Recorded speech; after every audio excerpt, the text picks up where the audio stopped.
लीला सगुन जो कहीं बखानी, सोई स्वच्छता करई मलिहानी।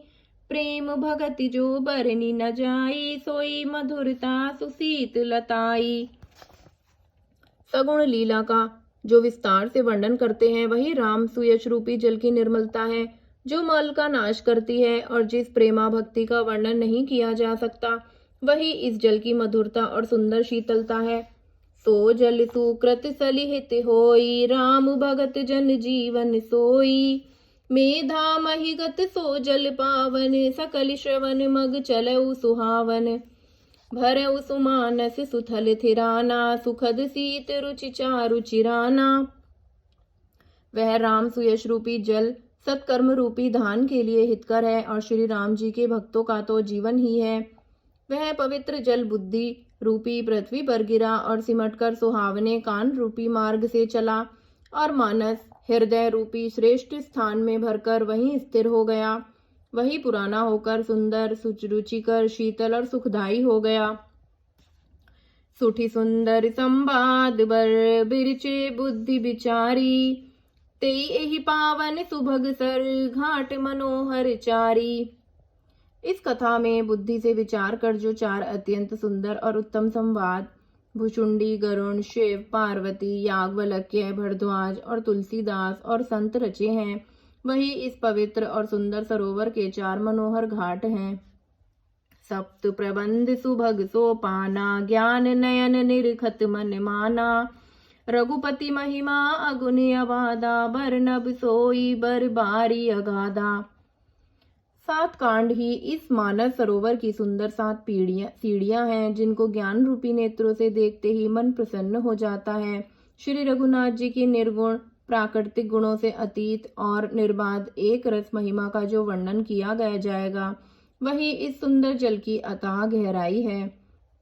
राम सिय जस सलिल सुधा सम, उपचा बिचि बिलास मनोरम। पुरी ने सघन चारु चौपाई, जुगति मंजु मनि सीप सुहाई। श्री रामचंद्र जी और सीता जी का यश अमृत के समान जल है। इसमें जो उपमाएं दी गई हैं वही तरंगों का मनोहर विलास है। सुंदर चौपाइयां ही इसमें घनी फैली हुई पूर्णई कामिलिनी है और कविता की युक्तियां सुंदर मणि मोती उत्पन्न करने वाली सुहावनी सीपियां हैं। छंद सोरठा सुंदर दोहा, सोई बहुरंग कमल कुल सोहा। अर्थ अनूप सुभाव सुभासा, सोई पराग मकरंद सुबासा।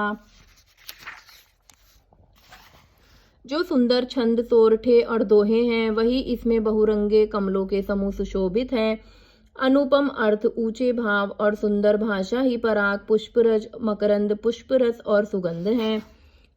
सुकृत पुंज मंजुले अलिमाला, ज्ञान विराग विचार मलाला। धुनि अवरेव कबिद गुण जाति, मीन मनोहर ते बहु भांति। सत्कर्मों पुण्यों के पुंज भौरों की सुंदर पंक्तियां हैं। ज्ञान वैराग्य और विचार हंस हैं। कविता की ध्वनि, वक्रोक्ति, गुण और जाति ही अनेक प्रकार की मनोहर मछलियां हैं। अरत धर्म कामादिक चारी, कहब ज्ञान विज्ञान विचारी। नव रस जप तप जोग विरागा, ते सब जलचर चारु तड़ागा। अर्थ, धर्म, काम, मोक्ष ये चारों ज्ञान विज्ञान का विचार के कहना, काव्य के 9 रस, जप, दान, योग और वैराग्य के प्रसंग, ये सब इस सरोवर के सुंदर जलचर जीव हैं। सुकृति साधु नाम गुण गाना, ते विचित्र जल बिहग समाना। सतसंभा चहु दिसि अविराई, श्रद्धा ऋतु बसंत समझाई गाई। सुकृति पुण्यात्मा जनों के, साधुओं के और श्री राम के गुणों का ज्ञान ही विचित्र जल पक्षियों के समान है। संतों की सभा ही इस सरोवर के चारों ओर की अमराई आम की बगीचियां और श्रद्धा वसंत ऋतु के समान कहीं गई है। भगति निरूपण विविध विधाना, क्षमा दया दम लता बिताना। समजम नियम फूल फल ज्ञाना, हरिपद रति रस वेद बखाना।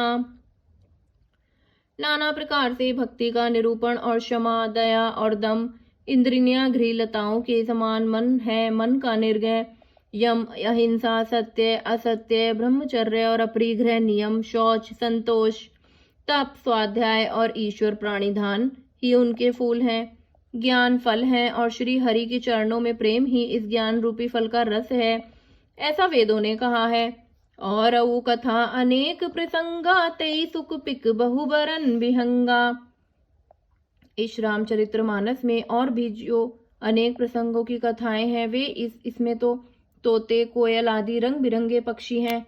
पुलक बाटिका बागवन, सुख सुबिहंग बिहारू।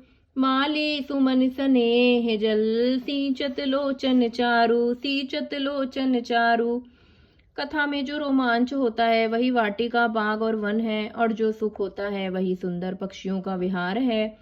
निर्मल मन की माली है और जो प्रेम रूपी जल से सुंदर नेत्रों द्वारा उनको सींचता है। जय जय श्री राम।